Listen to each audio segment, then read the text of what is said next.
إن الحمد لله نحمده ونستعينه ونستغفره ونعوذ بالله من شرور أنفسنا ومن سيئات أعمالنا من يهده الله فلا مضل له ومن يضلل فلا هادي له أشهد أن لا إله إلا الله وحده لا شريك له وأشهد أن محمدا عبده ورسوله لا نبي ولا رسول بعده اللهم صل وسلم على نبينا محمد وعلى آله وأصحابه أجمعين يا أيها الذين آمنوا اتقوا الله حق تقاته ولا تموتن إلا وأنتم مسلمون وبعد فإن أصدق الحديث كتاب الله وخير الهدى هدى محمد صلى الله عليه وآله وسلم وشر الأمور محدثاتها وكل محدثة بدعة وكل بدعة ضلالة وكل ضلالة في النار أما بعد أيها الإخوان والأخوات في الله أعزني الله وإياكم.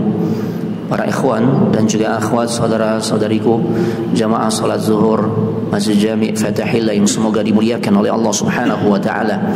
Alhamdulillah, kita sangat bersyukur kepada Allah Subhanahu wa taala di siang hari ini memasuki hari ke-15 di bulan Jumadil Akhir 1446 Hijriah yang juga bertepatan dengan tanggal 17 Desember 2024 bi'aunillahi wa taufiqihi.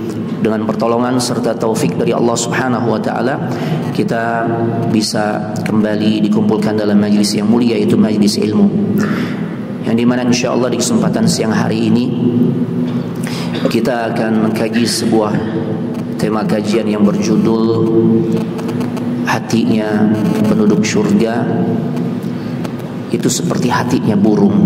Masya Allah. Ungkapan ini bukan hanya ungkapan yang sepertinya sangat puitis ya, akan tetapi ungkapan ini berdasarkan sabda Nabi sallallahu alaihi wasallam di dalam sebuah hadis yang diriwayatkan oleh Imam Muslim. Hadis ini disampaikan melalui jalan sahabat yang mulia, yaitu sahabat Abu Hurairah, seorang sahabat yang paling banyak meriwayatkan hadis. Nah, lebih dari 5.000-an hadis jalur periwayatannya itu berasal dari sahabat Abu Hurairah ya. Dan kita mencintai sahabat Abu Hurairah dan semua sahabat-sahabat Nabi sallallahu alaihi wasallam tanpa kecuali. Baik, an Abi Hurairah radhiyallahu anhu, dari sahabat Abu Hurairah semoga Allah meridhai dirinya, anin Nabi sallallahu alaihi wasallam, dari Nabi sallallahu alaihi wasallam bahwasanya Nabi sallallahu alaihi wasallam pernah bersabda, yadkhulul jannata aqwamun afidatuhum mithlu afidatit tayr, yang artinya nanti akan masuk surga orang-orang yang dimana hati mereka tuh seperti hatinya burung. Masya Allah ya, memang ada apa nih dengan hatinya burung? Itu pertanyaan basicnya kan begitu ya.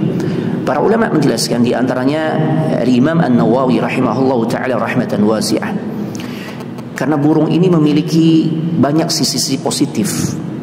Dan seringkali memang burung ini dijadikan sebagai binatang yang memiliki banyak hal-hal yang di situ adalah sisi-sisi baik yang patut kita contoh. Yang pertama, burung ini hatinya lembut, jemaah. Burung adalah hewan yang hatinya lembut, nggak bisa dikasari. Dalam beberapa literatur yang menjelaskan, yang menceritakan tentang hubungan manusia dengan hewan, di antara hubungan manusia dengan hewan yang paling lama terjalin itu adalah hubungan antara manusia dengan burung, khususnya di dalam dunia perburuan. Yang kita kenal, biasanya orang kalau berburu ditemani oleh apa? Binatang apa? Anjing gitu ya. Sebenarnya yang lebih tua itu adalah tatkala manusia berinteraksi dengan burung. Burung dijadikan sebagai teman untuk berburu. Makanya ada istilah falconi ya. Itu 2000-an tahun yang lalu berlangsung tuh. Dan burung-burung falcon, burung-burung elang yang memang sangat piawai dalam terbang, dalam memburu hewan-hewan buruannya, dia ketika dilatih untuk menjadi teman bagi seseorang, bagi manusia untuk berburu, itu harus diperlakukan dengan baik, cuma harus diperlakukan dengan halus, nggak bisa dikasarin. Masya Allah ya. Jadi hati burung itu adalah hati yang lembut. Makanya orang-orang yang Allah masukkan ke dalam surga, sampai-sampai Allah umpamakan hati mereka seperti hatinya burung. Kalau hatinya lembut berarti nggak keras, kan gitu ya. Nah, emang kenapa Ustaz kalau seorang hatinya keras? Kalau orang hatinya keras maka ini adalah musibah. Ya, seorang kalau memiliki hati yang keras, ini salah satu bentuk musibah terbesar dalam kehidupan. Jadi salah ketika seseorang menganggap, bukannya kemiskinan Ustaz, ini musibah nih. Ya, enggak. Kemiskinan bisa jadi menjadi jalan kemuliaan buat diri seseorang jika dia mensikapinya dengan penuh kesabaran, terus berikhtiar, produktif. Ya, tapi kalau emang ternyata Allah takdirkan dia terus berada di garis kemiskinan, maka kemiskinan yang dia alami ini bisa menjadi jalan kebaikan untuk dirinya dengan kesabarannya. Ya. Nah, yang menjadi musibah terbesar adalah tatkala seseorang dijadikan oleh Allah memiliki hati yang keras, nggak lembut sebagaimana hatinya burung. Makanya sampai-sampai ada seorang ulama yang namanya Malik ibn Dinar rahimahullahu ta'ala. Beliau mengatakan ada 4 hal jemaah yang kalau salah satunya saja itu dimiliki oleh kita, sekalipun kita orang yang bergelimang harta, kehidupan kita lancar-lancar aja, nggak pernah kita merasakan sulit, ya. Apalagi jadi korban PHK, usaha bangkrut dan macam-macam hal-hal yang nggak enak nggak pernah dijalani. Dia selalu hidupnya enak, gitu ya. Ya orang bilang nih hidupnya tajir terus Ustaz. Kata para ulama, jikalau ada salah satu dari 4 hal ini, sekalipun kehidupannya bergelimang dengan materi dan lancar-lancar aja, maka sesungguhnya orang ini akan sengsara. Apa saja 4 hal ini? Yang pertama, Malik ibn Dinar katakan al-hirsu 'ala dunya. Ketika seseorang terlalu obsesi dengan dunia, selalu dunia, bangun tidur di otaknya dunia, mau tidur dunia, ya Allah. Maka orang yang seperti ini tidak akan bisa bahagia, dia akan sengsara, karena dia terjauhkan untuk bisa menunjukkan rasa syukur kepada Allah. Bukankah kita ketahui bahwasanya di antara seseorang dikatakan pandai bersyukur jika dia memiliki sifat qanaah. Qanaah itu merasa puas berapapun ketentuan yang Allah takdirkan ya bagi dirinya untuk dia dapatkan dari jatah rezekinya, maka dia terima dengan penuh kerelaan. Orang-orang yang obsesi terhadap dunia nggak pernah merasa qanaah. Padahal Nabi katakan jika ya seseorang memiliki hati yang qanaah, anta wa malikud dunya sawa. Dirimu dan raja dunia itu sama. Bahkan orang-orang yang punya sifat qanaah bisa lebih bahagia dibandingkan raja-raja dunia. Ini jemaah. Ya, jadi jangan sampai kita terjangkiti penyakit terlalu obsesi terhadap dunia. Silakan cari dunia karena kita hidup di alam dunia. Karena salah juga kalau orang menerapkan konsep zuhud dengan cara terkud dunia. Dia nggak mau lagi cari nafkah, dia nggak mau lagi buka usaha, dia nggak mau lagi bekerja. Salah, coba. Kita lihat deretan manusia-manusia terbaik di kalangan para sahabat, mereka orang-orang yang produktif, semangat bekerja. Akan tetapi dunia yang mereka cari ini bukan sebagai tujuan utama. Itu hanya sebagai sarana untuk ya meraih kemuliaan di sisi Allah. Masya Allah. Yang kedua, jemaah, seseorang jika memiliki salah satu dari 4 hal ini, jangankan 4-4-nya, satu saja sengsara, kata Malik ibn Dinar, yaitu tulul amal. Kalau seseorang tuh panjang angan-angan, ya, punya cita-cita tinggi tapi nggak dibarengi dengan action. Pengen masuk surga tapi nggak mau melaksanakan salat, nggak mau berangkat ke masjid melaksanakan salat berjamaah, di Ramadan nggak mau puasa. Ini gimana jemaah? Ini orang panjang angan-angan. Bercita-cita yang tinggi bagus, ya, jika dibarengi dengan usaha yang maksimal. Tapi kalau hanya sebatas angan-angan, ini namanya panjang angan-angan, tulul amal. Orang ini gak akan bahagia.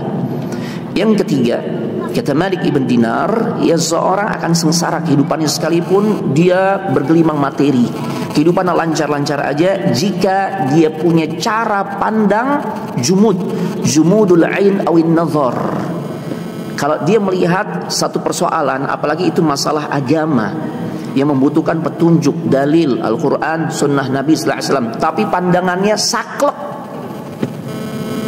Ya, dari dulu anak udah begini Ustaz. Kebanyakan orang juga melakukan hal ini Ustaz. Padahal yang disampaikan adalah petunjuk-petunjuk dari Allah dan Rasulnya. Pak, ini amalan gak ada tuntunannya Pak. Ya, atas dasar rasa sayang sebaiknya Bapak gak usah lakukan. Karena amalan ini akan menjadi sia-sia. Bukankah Nabi sabdakan, "Man amila amalan laisa alaihi amruna fahuwa raddun." Barang siapa yang melakukan satu amal perbuatan, terlebih itu berkaitan dengan masalah ibadah, berkaitan dengan masalah agama yang tidak ada tuntunannya dariku, yang tidak ada contohnya dariku, maka tertolak. Maka orang ini kasih nasihat dengan lemah lembut, dengan kesantunan, iya. Tapi kemudian orang yang jumud, dia katakan apa? Enggak, dari dulu ana udah begini. Kebanyakan orang juga begini, Ustaz. Padahal Allah menjelaskan, wa in tuti aktsara man fil ardi yudilluka an sabilillah. Dan jika engkau mengikuti apa yang dilakukan oleh kebanyakan manusia, kata Allah, maka niscaya kebanyakan manusia ini sering menyesatkan dirimu dari jalan Allah. Tapi itu yang dijadikan standar. Kita kan kadang-kala menghadapi kondisi begitu kan, Pak, ini tidak ada tuntunannya, Pak. Kalau bicara agama tuh jelas tuntunannya Al-Quran, Sunnah. Karena kita umat Nabi Muhammad, ya, syahadat kita selain asyhadu an la ilaha illallah, yang berikutnya wa asyhadu anna Muhammad Rasulullah, aku bersaksi bahwasanya Rasul Muhammad itu adalah utusan Allah, yang syariatnya wajib kita ikuti, bukan yang lain. Tapi kemudian kalau orang yang jumud, enggak, dari dulu udah begini, tuh. Enggak, kebanyakan orang juga melakukan seperti ini, tuh. Ya, orang kayak ini nggak bahagia. Kenapa? Gimana mau bahagia? Amalnya nggak diterima oleh Allah Subhanahu Wa Taala. Bukankah syarat diterimanya ibadah dua?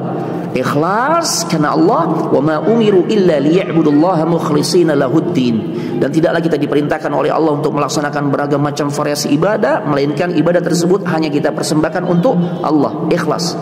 Yang kedua, ittiba, ay mutaba'ah. Ikuti tuntunan Nabi sallallahu alaihi wasallam. Contoh yang Nabi telah berikan.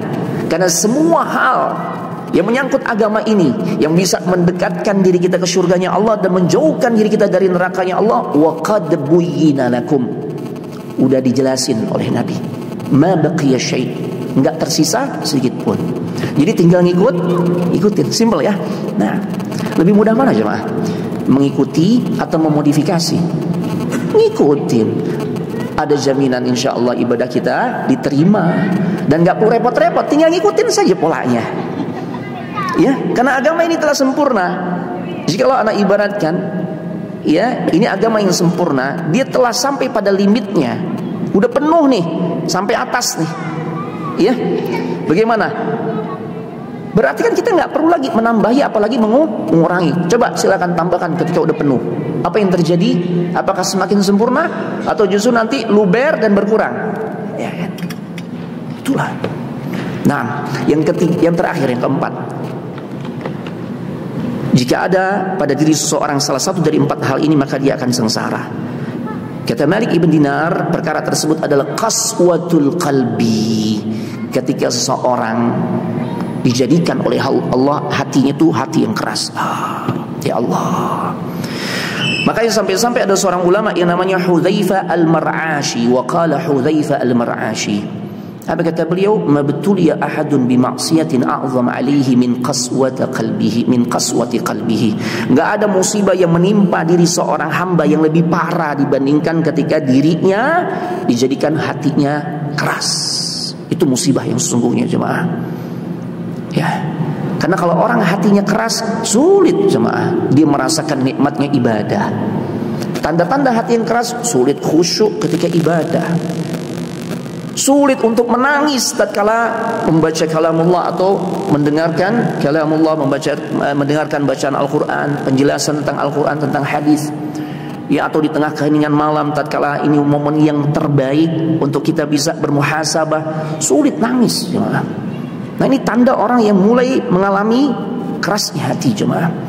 Ketika diingatkan tentang Allah, tentang hukum-hukum Allah, maka dia enggak indahkan, nggak nerima nasihat, padahal agama kita dibangun atas dasar nasihat. Ad-dinu an-nasihah. Ya Allah, sujud maunya nggak lama-lama, maunya cepat. Ya, kalau imam agak lamaan dikit, apa yang terjadi? Kadang-kala muncul ide-ide kreatif untuk ingatkan imam, kasih dehem-dehem buatan gitu ya. Gitu ya. Ini hati-hati di tarawih nih, di tarawih nanti ya. Di tarawih momen dimana kita sepatutnya menikmati bacaan Al-Quran imam. Karena kan di antara kekhasan salat tarawih itu min tulil qiyam, lamanya berdiri. Ya, tatkala imam membaca surah setelah Al-Fatihah. Nah ini cuma gambaran hati kita lembut atau keras, ini bisa terlihat nanti di momen Ramadan di antaranya. Bagaimana suasana hati kita cuma. Kalau suasana hati kita nggak mau berlama-lama, bahkan menganggap begitu Allahu Akbar, imam baca Alif Lam Mim, Dzalikal kitabu la raiba fihi hudal lil muttaqin. Surah apa jemaah? Al-Baqarah. Berapa ayat bang? 286 ayat. Nah, keras enggaknya hati kita ini bergantung kepada bagaimana respon hati kita.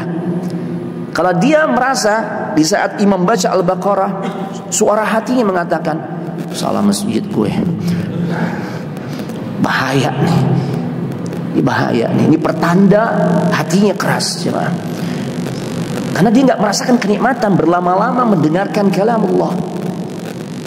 Imam nggak tahu diri nih, nah itu suara hatinya kayak begitu. Tuh, besok gua nggak ke masjid ini lagi nih, nah ini salah tempat nih gue, nah ini masalah nih, masalah jemaah. Nih kalau sampai terjadi kayak begitu, masalah jemaah. Ini hati yang keras. Karena orang yang hatinya lembut, oh masya Allah, tersentuh tuh. Ya, kita simak bagaimana firman Allah di dalam surah Al-Anfal ayat kedua. Allah sudah membicarakan di ayat kedua surah Al-Anfal ini cerita tentang kondisi orang-orang yang beriman. Gimana mereka? Orang-orang yang hatinya lembut. Kata Allah, innamal mu'minuna alladzina idza dzukirallahu wajilat qulubuhum.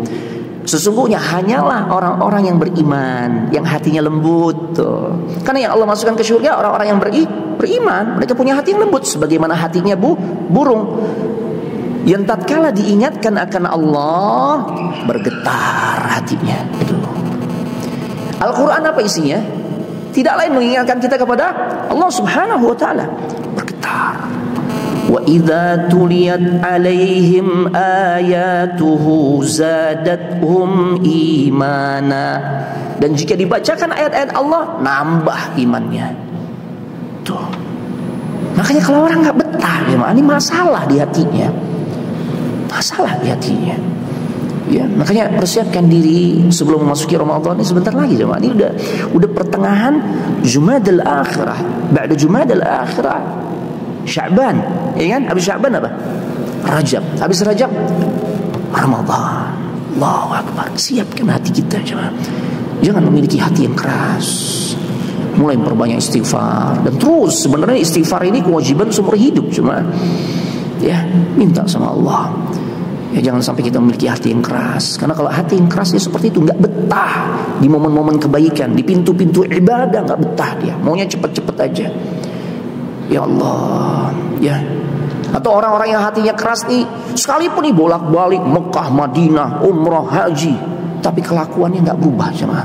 Ini gambaran orang yang hatinya keras. Ya Allah. Naam.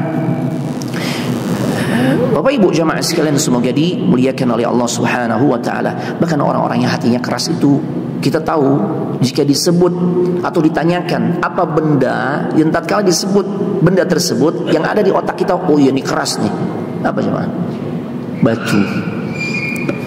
Batu keras. Makanya terbukti kan kena kepala gimana? Benjol ya kan? Karena keras jemaah. Tapi ternyata ada sesuatu yang lebih keras dibandingkan batu. Sebagaimana yang Allah firmankan di dalam surah Al-Baqarah. Ya Allah. Ya, ayat 74. Walaupun dalam ayat ini konteksnya Allah sedang berbicara tentang kondisi hatinya orang-orang Bani Israel atau orang-orang Yahudi, tapi tidak menutup kemungkinan ini pun bisa juga terjadi di kalangan orang-orang di luar Yahudi. Siapapun selama dia manusia, dia punya hati, maka dia punya potensi memiliki hati yang keras. Yang kata Allah, ya hati mereka thumma qasat qulubukum min ba'di dzalika fahiya kal hijarati aw ashaddu qaswah. Ya Allah. Kemudian setelah itu hati kalian menjadi keras seperti batu. Ini hatinya orang-orang Yahudi. Udah Allah perlihatkan tanda-tanda kebesaran Allah. Mereka ingin tahu siapa nih yang jadi dalang pembunuhan seorang di masa Nabi Musa alaihissalam. Akhirnya Allah perintahkan untuk menyembelih sapi. Ini cara mengungkap kasusnya di masa itu. Allah ceritakan dalam Al-Quran, yaitu sembelih sapi, ya. Sebenarnya simple, udah sembelih aja sapi. Tapi kemudian ya karakter mereka yang ngeyel, yang suka banyak nanya dan sebagainya. Tapi nanyanya itu bukan untuk beramal gitu loh. Akhirnya mereka tanya sapi yang kayak gimana, ya warnanya gimana, yang udah pernah dibajak atau belum. Akhirnya jadi sulit. Ya, tapi akhirnya mereka bisa menyembelih sapi tersebut, dan disembelihlah sapi itu, dan kemudian di bagian tubuhnya atau pada bagian tubuhnya diambil untuk dipukulkan ke mayat tersebut, yang kasusnya akan diungkap. Dan kemudian dengan izin Allah, Allah perlihatkan tanda-tanda kekuasaannya. Mayat itu bangun, jemaah, dan dia berkata, yang membunuh diriku. Sebagian ahli tafsir menjelaskan ternyata pelaku pembunuhan itu, pelaku yang membunuh orang itu adalah keluarganya juga. Nah, tanda-tanda kebesaran Allah yang sebegitu dahsyatnya enggak membuat orang-orang Yahudi di masa itu mau beriman. Keras, tetap ngeyel, tetap minta dibikinin apa tuh sebagai Tuhan tandingan Allah, anak sapi, kan gitu kan. Makanya Allah katakan nih, hati mereka nih seperti batu, kal hijara au asyaddu qaswah, bahkan lebih keras. Nauzubillah, lebih keras. Karena batu, jemaah, sekeras-keras batu kalau terus ditetesi air setetes demi setetes, bolong nggak jemaah? Bolong, jemaah. Tapi kalau orang yang hatinya keras, disampaikan ayat Al-Quran, disampaikan hadis Nabi, disampaikan penjelasan dari para ulama di kalangan sahabat, tabi'in, atba'ut tabi'in, imam yang 4 dan sebagainya, gak mau, keras, jemaah. Makanya ini adalah ya sesungguhnya musibah yang besar, jemaah, ketika seseorang terjangkiti hati yang keras, bukan hati yang lembut. Makanya Allah perumpamakan yang dimasukkan ke dalam surganya Allah adalah orang-orang yang hatinya seperti hatinya burung, lembut mereka, jemaah. Ya, tayyib. Nah ini makanya kita berlindung kepada Allah, jangan sampai kita memiliki hati yang keras, jemaah. Sahal ibn Abdullah, beliau pernah mengatakan, ini ungkapan yang masya Allah luar biasa, kullu uqubatin taharah, setiap hukuman atau hal-hal yang gak menyenangkan yang dialami oleh manusia di dunia, ya, itu sesungguhnya bisa menjadi sarana penggugur dosa. Ya, orang dikasih penyakit belum sembuh-sembuh, maka penyakit ini bisa menjadi sarana untuk membersihkan dosanya. Dibikin bangkrut usahanya, dia sabar sambil introspeksi, oh ya, karena anak banyak salah jalan nih. Jadi penggugur dosa gak? Jadi penggugur dosa, jemaah. Illa uqubatul qalbi, kecuali hukuman yang dihantamkan, diberikan ke hati. Ya, apa bentuknya hukuman yang dihantamkan ke hati? Fa innaha qaswah, ketika hati dibuat keras oleh Allah Subhanahu wa taala. Ya Allah, ini jemaah, ya, ini hukuman berat, jemaah. Lebih berat jika hanya dibandingkan dengan jadi korban PHK, usaha bangkrut, ya, atau hal-hal yang gak naik lainnya, ya. Itu bisa jadi jalan kemuliaan, toharah, kata beliau, kata Sahal. Akan tetapi kalau orang sudah dihantam, diberikan hukuman, bentuknya adalah dibikin hatinya keras. Ya Allah, ibadah gak mau, padahal umur semakin bertambah, kuburan semakin dekat dengan dirinya. Ya Allah. Jadi jangan sampai Allah tuh menghantamkan hukuman kepada diri kita dalam bentuk dijadikan hati kita tuh keras karena ulah perbuatan kita, jemaah.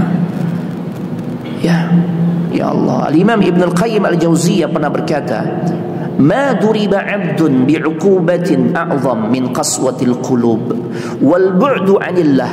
Enggak ada hukuman yang lebih parah, ya, yang dialami oleh seseorang kecuali saat seorang diberikan hati yang keras dan dibikin jauh oleh Allah Subhanahu wa taala dari dirinya. Tuh.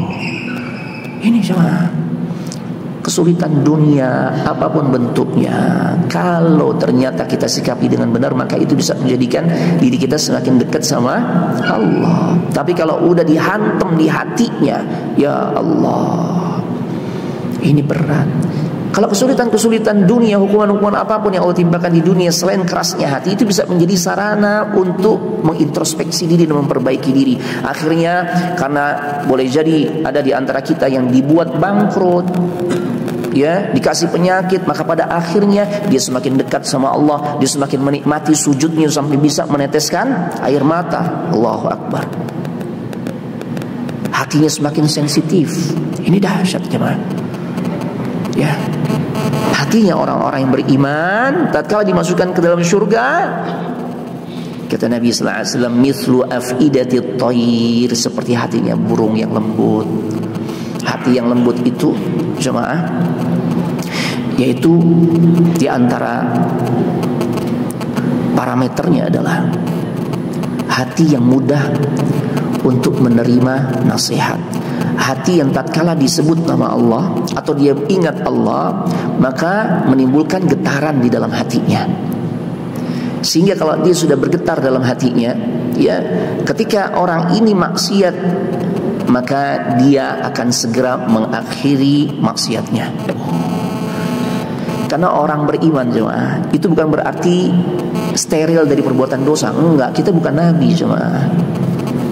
Ya, kita, siapapun orang-orang yang beriman, itu sangat rentan, rawan jatuh pada perbuatan dosa dan gak tanggung-tanggung, dosanya besar jemaah. Tapi jika hatinya hati yang lembut, itu mudah ngingetinnya.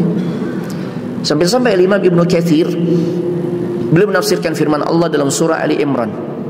Mohon maaf, ini sebagai penutup, Anak 1:30 di kampung Melayu nih soalnya. Ya. Allah Subhanahu wa taala berfirman dalam surah Ali Imran 135. Lagi-lagi Allah sedang bercerita tentang kondisi orang-orang yang beriman yang Allah masukkan ke dalam surga, ya, dan hati mereka lembut. Bukti kelembutannya adalah mudah sekali kembali ke track yang benar di saat mereka jatuh, tergelincir, kepleset, melakukan perbuatan dosa dan gak tanggung-tanggung dosanya, dosa besar. وَالَّذِينَ إِذَا فَعَلُوا فَاحِشَةً أَوْ ظَلَمُوا أَنفُسَهُمْ, dan orang-orang yang baru saja mereka melakukan perbuatan dosa besar, bentuknya fahisyah. Kalau kita baca terjemahan, ya silakan, itu mentok pengerti terjemahannya, maknanya adalah fahisyah ini perbuatan keji. Kita tentu akan balik bertanya lagi nih, ini apa bentuknya Ustaz? Nah, makanya butuh tafsir para ulama. Para ulama menjelaskan fahisyah yang Allah sebutkan dilakukan oleh orang-orang yang beriman dalam ayat tersebut Ali Imran 135, itu bentuknya adalah zina. Ya Allah, kita tahu bagaimana besarnya dosa zina. Ya, dampaknya yang sangat buruk nggak cuma dirasakan oleh pelakunya, tapi juga dirasakan oleh keluarganya. Keluarganya terdampak nggak? Karena perbuatan zina, kedampak kan. Kemudian lingkungan terdampak. Hati-hati jemaah, jangan abai, jangan cuek. Kalau di lingkungan kita ini udah biasa nih orang melakukan perzinahan, kita harus ada upaya berdakwah, amar ma'ruf nahi munkar. Kenapa? Ya, yang menjadikan Allah tuh menurunkan bencana demi bencana silih berganti, nggak berhenti-berhenti ketika intisyaruz zina. Zina itu udah semakin tersebar dan gak ada orang peduli tentang hal ini. Udah gak apa-apa, masing-masing Ustaz, gak bisa begitu. Makanya dakwah harus terus ditegakkan, terus disampaikan. Ya, ini orang yang beriman bisa jatuh pada perbuatan zina cuma. Masa Ustaz? Iya. Dalam catatan sejarah paling tidak sahabat Nabi ada yang melakukan zina, 3 orang yang tercatat dan yang kami ketahui. 1 laki-laki namanya Ma'iz, 2 perempuan tapi tidak disebut namanya, cuma disebutkan dari mana mereka berasal, dari kalangan wanita Ghamidiyah, dan 1 lagi wanita Juhainah. Yang anak akan bawakan riwayatnya dari Imran ibn Husain al-Khuzai. Ini seorang wanita dari kalangan Juhainah. Dia datang kepada Nabi sallallahu alaihi wasallam, dan saat datang keadaannya wahiyah hubla minaz zina, lagi hamil di luar nikah karena zina. Ya Allah. Dan ternyata nih wanita-wanita beriman jemaah. Apa buktinya? Dia ngakuin di hadapan Nabi. Apa kata beliau? Asabtu haddan fa'aqimhu alayya ya Rasulullah, ya Nabi Allah. Aku telah melakukan perbuatan dosa besar yang dengan sebab dosa itu aku layak untuk dirajam ya Rasulullah. Dosa apa jemaah? Yang ketika seorang melakukannya, ya, dia udah nikah, maka ditegakkan hukum rajam. Dosa apa itu? cuma zina, dosa yang hukumannya kayak begitu, ditimpukin pakai batu sampai mati. Dia datang agar dieksekusi dengan cara seperti itu. Allahu Akbar. Tapi Nabi melihat ternyata hamil, Nabi berikan waktu, beri tangguh sampai engkau selesai melahirkan, datang lagi. Fi riwayat pada saat sudah melahirkan datang lagi, Nabi beri perpanjangan waktu lagi sampai engkau selesai menyusui putrimu atau anakmu. Pada saat waktu akan dieksekusi, maka kemudian ya dilemparilah dengan batu dan matilah wanita ini. Rasulullah SAW akan menyolatkan jenazahnya jemaah, tapi ditahan oleh Umar ibn Al-Khattab. Kata Umar, tusalli alaiha wa qad zanat, ya Rasulullah, engkau mau menyolatkan jenazahnya, ini wanita kan melakukan zina ya Rasul. Umar melarang Nabi, mencoba untuk mencegah Nabi, karena Umar tahu kebiasaan Nabi kalau menyolatkan jenazah, belum tanya dulu nih, ini ada utang nggak nih jenazah? Nggak ada ya Rasul, boleh nyolatkan. Ada utang nggak? Ada ya Rasul. Udah lunas? Belum. Ada di antara kalian yang mau menanggung hutangnya? Nggak ada. Kalian yang nyolatkan jenazahnya. Itu sebagai bentuk pelajaran, efek jerah bagi orang-orang yang masih hidup, agar jangan meremehkan masalah hutang. Ini cuma, ya Allah, ini zina ya Rasul. Apa kata Rasul sallallahu alaihi wasallam? Laqad tabat taubatan law qusimat baina 70 min ahli al-Madinah lawasi'athum. Wahai Umar, wanita ini telah bertaubat dengan taubat yang luar biasa, yang sekiranya taubatnya ini dibagi untuk 70 orang pendosa yang ada di kota suci Madinah, kebagian mereka, ketutup dosa-dosa mereka hanya dengan taubatnya wanita ini. Hal wajadta taubatan afdal min an jadat bi nafsiha lillahi ta'ala? Apakah engkau pernah menemukan seseorang yang bertaubat, yang taubatnya lebih afdal dibandingkan seseorang yang sampai dia rela mengorbankan jiwanya untuk Allah sebagaimana wanita ini? Ya, lembut. Jadi kalau orang yang hatinya lembut, tatkala jatuh pada maksiat, ngakuin dosa. Ya, tapi nggak perlu diumum ya, hanya orang tertentu. Belum datang kepada Nabi, karena Nabi nanti akan memutuskan bagaimana bentuk hukumannya. Bukan kemudian posting di medsos, enggak. Itu namanya bangga dengan dosa kalau begitu, enggak. Ngaku, ya, bukan cuci tangan. Orang-orang yang hatinya lembut, sebagaimana hatinya burung, itu kalau salah diingatkan, itu nggak cuci tangan, nggak bela diri mati-matian, nggak defense. Ya, enggak. Dia ngakuin, dia berhenti dari dosanya, mohon ampun kepada Allah. Makanya kan di ayat tersebut dia melakukan perbuatan dosa, dosanya zina. Kemudian apa? Zakarullah, segera ingat Allah. Tuh. Kalau udah ingat Allah, maka Allah mengisi ya di hatinya tuh, di hatinya yang dia ingat adalah Allah, kebesaran Allah, kebaikan Allah, keagungan Allah, kemuliaan Allah, azab yang Allah siapkan. Itu yang mengisi hatinya sehingga bergetar hatinya. Otomatis kalau sudah seperti ini, fastaghfaru lidzunubihim, dia minta ampun sama Allah. Karena memang hanya kepada Allah ya tempat kita memohon ampunan. Wa may yaghfiru dzunuba illallah, karena enggak ada yang mampu memberikan ampunan kecuali hanya Allah. Makanya dia mohon ampun kepada Allah. Orang-orang beriman yang lembut tuh begitu cuma. Ya, bukan ngeles. Kan saya suka sama suka ya Rasul. Enggak gitu cuma. Apa kemudian keharaman itu menjadi halal ketika didasari atas suka sama suka? Kan enggak. Ya, ini jemaah. Ini orang-orang yang beriman. Maka mudah-mudahan Allah Subhanahu wa taala berikan kita hati yang lembut sebagaimana hatinya burung, dan sebagai penutup, orang-orang yang hatinya lembut, cara ngingetinnya pun mudah. Enggak perlu ngotot-ngototan. Kenapa? Karena lapangnya hati orang-orang yang beriman ini, yang lembut. Makanya Imam Ibnu Katsir ketika menafsirkan Ali Imran 135 belum membawakan perkataan Imam Sufyan Ats-Tsauri, yang dimana Imam Sufyan Ats-Tsauri mengatakan orang-orang yang beriman yang hatinya lembut itu gambarannya adalah ada seorang laki-laki warrajulu yuridu aw yahummu bil ma'siyah faqila lahu ittaqillah fayajilu qalbuh. Orang-orang yang hatinya lembut tuh, yang kalau diingatkan akan Allah atau dia mengingat Allah, hatinya langsung bergetar, muncul rasa takut. Ya, itu ngingetinnya mudah tatkala dia jatuh pada perbuatan maksiat atau berencana untuk melakukan perbuatan maksiat. Cukup ingatkan kepada dirinya dengan kalimat ittaqillah, takutlah engkau kepada Allah.